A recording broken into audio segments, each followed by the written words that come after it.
Bismillahirrahmanirrahim. Assalamualaikum warahmatullahi wabarakatuh. Baik, kita lanjut lagi materi mata kuliah pengantar ilmu statistika. Pada video perkuliahan kali ini kita akan membahas antara hubungan mean, median, dan modus. Sebagaimana kita ketahui bahwa mean, median, dan modus ini merupakan bagian dari ukuran pemusatan data atau juga sering disebut ukuran tendensi sentral yang merupakan ringkasan deskriptif dari kumpulan data melalui satu nilai yang mencerminkan pusat distribusi data. Jika mean menunjukkan nilai rata-rata, median menunjukkan nilai tengah dari suatu data, dan modus adalah nilai yang paling sering muncul dalam suatu data.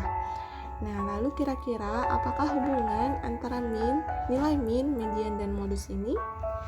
Untuk dapat memahami dan mengetahuinya, kita langsung saja masuk ke materi ya. Oke, jadi nilai dari mean, median, dan modus ini mempunyai hubungan karena dapat dimanfaatkan untuk mengetahui kurva poligon dari suatu data. Jadi terdapat 3 jenis kurva. Yang pertama itu adalah kurva simetris, yang kedua adalah kurva miring ke kiri, dan yang ketiga kurva miring ke kanan. Nah, kita bahas satu persatu ya dari ketiga jenis kurva ini.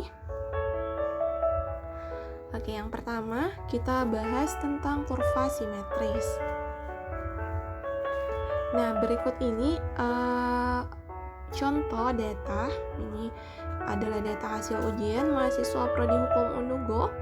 Di sini ada nilai dan frekuensi. Frekuensi menunjukkan seberapa sering, berapa banyak data tersebut muncul.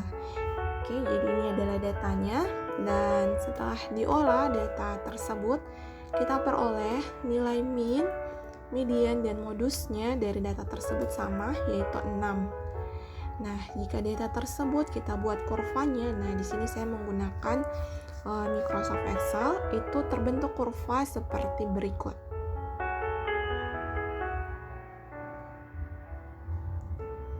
Oke, ini adalah kurva nilai terhadap frekuensi. Nah, jadi sumbu tegaknya menunjukkan frekuensi dan sumbu datarnya ini menunjukkan nilai dari mahasiswa. Nah, di sini bisa diperhatikan bahwa angka 6 ini adalah sumbu simetris dari kurva ini. Jadi nilai mean, median, dan modus pada data ini sama, yaitu 6, dan pada angka 6 ini adalah sumbu simetris dari kurva yang terbentuk.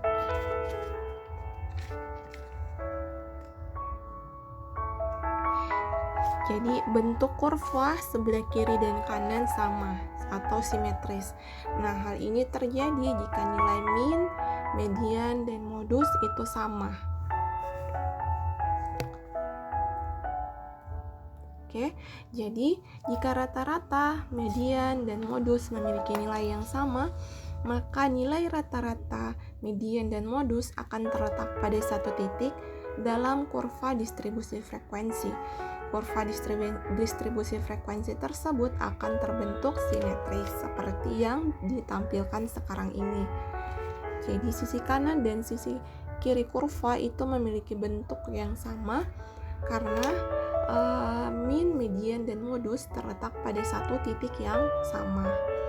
Ini adalah untuk kurva simetris. Kemudian lanjut, setelah kurva simetris ada namanya kurva miring ke kiri. Nah, ini ada contoh datanya lagi.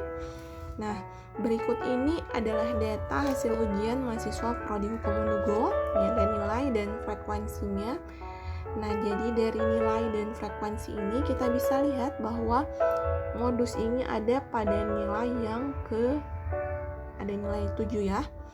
Jadi setelah data ini diolah, itu diperoleh nilai mean 6,32, kemudian mediannya adalah 6,5, dan modusnya adalah 7.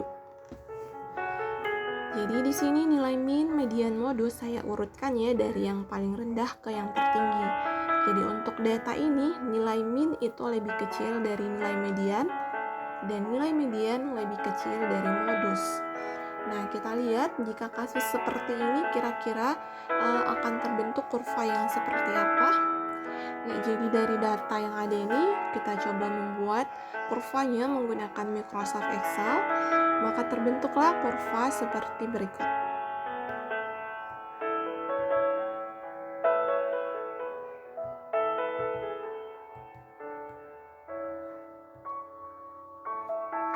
Ya, ini adalah kurvanya, ya, kurva nilai terhadap frekuensi.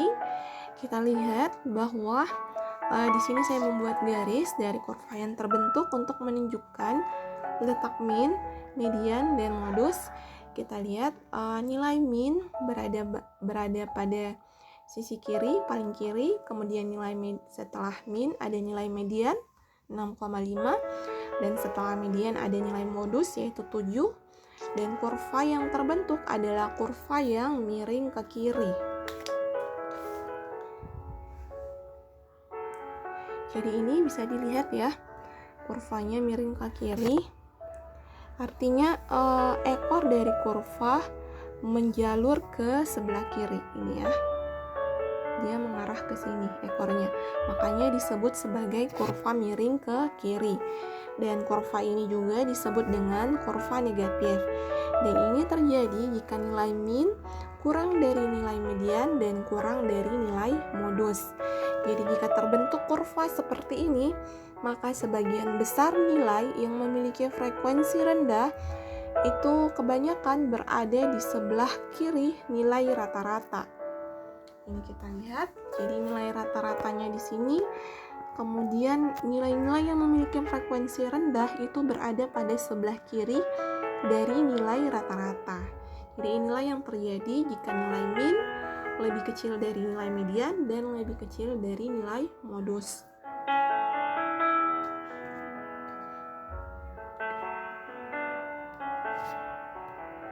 Jadi dari sini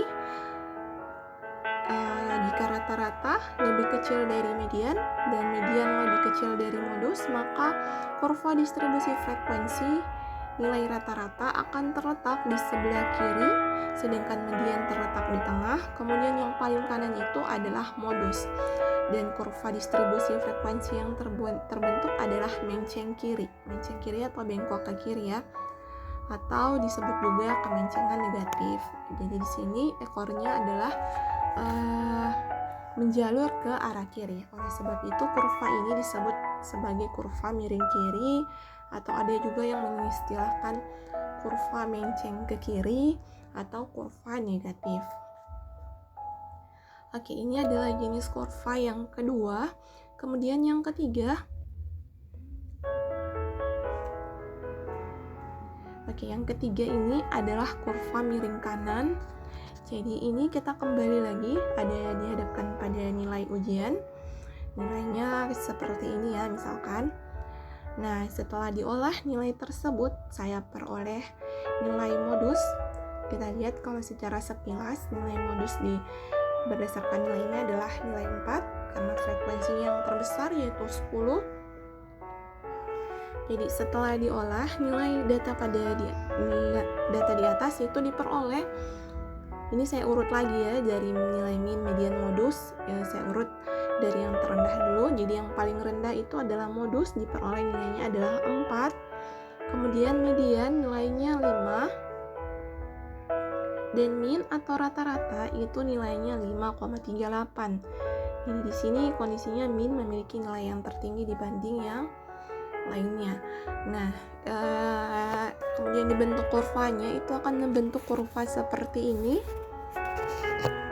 Ini ya. Jadi saya ilustrasikan lagi letak modus, median, dan minnya. Jadi modusnya terletak pada sebelah paling kiri ya di sini, yang warna merah. Kemudian yang warna kuning itu adalah nilai dari median, ada di tengah. Kemudian yang sebelah kanan itu adalah nilai dari min atau rata-rata. Jadi rata-rata memiliki nilai yang tertinggi. Nah, jika kurva yang terbentuk seperti ini, artinya sebagian besar nilai yang memiliki frekuensi sedikit atau rendah itu ada pada sisi kanan dari nilai rata-rata. kita lihat nilai rata-rata ini kan yang warna putih. Nah, nilai-nilai yang memiliki frekuensi rendah itu berada pada sebelah kanan dari nilai rata-rata. Di sini ya, sebelah kanan ini nilainya rendah, maka kurva yang terbentuk itu ekor kurvanya menjulur ke arah kanan seperti ini ya, ke arah kanan. Oleh karena itu kurva ini disebut dengan kurva miring ke kanan. Oke, ini kesimpulannya. Jadi jika rata-rata lebih besar dari median dan median lebih besar dari modus, maka pada kurva distribusi frekuensi, nilai rata-rata akan terletak di sebelah kanan, sedangkan median terletak di tengah, dan modus di sebelah kiri. Dan kurva distribusi frekuensi yang terbentuk adalah kurva menceng kanan atau bengkok ke kanan, atau biasa juga disebut dengan kemencengan positif. Oke, itu tadi sudah dibahas ketiga jenis kurvanya. Jadi bisa disimpulkan bahwa ada 3 bentuk kurva ya yang terbentuk dari hubungan nilai min, median, dan modus. Ada kurva simetris, itu terjadi jika nilai min, median, dan modus itu sama. Kemudian kurva miring ke kiri itu terjadi jika nilai min lebih kecil dari nilai median dan lebih kecil dari nilai modus. Itu kurvanya akan miring ke arah kiri ekornya. Dan yang terakhir adalah kurva miring ke kanan. Itu terjadi jika nilai modus lebih kecil dari nilai median dan nilai median lebih kecil dari nilai min. Seperti itu. Semoga dapat dipahami. Mohon maaf bila ada kesalahan dalam penjelasan. Wabillahi taufiq wal hidayah. Wassalamualaikum warahmatullahi